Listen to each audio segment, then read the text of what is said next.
అమ్మ బ్రహ్మదేవుడు కొంప ముంచినవురు,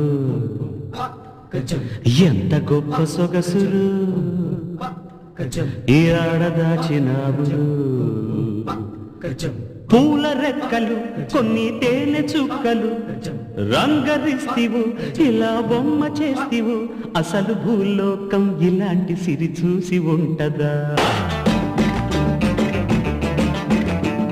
కనుక ఈ చిత్రం స్వర్గానికి చెంది ఉంటదా?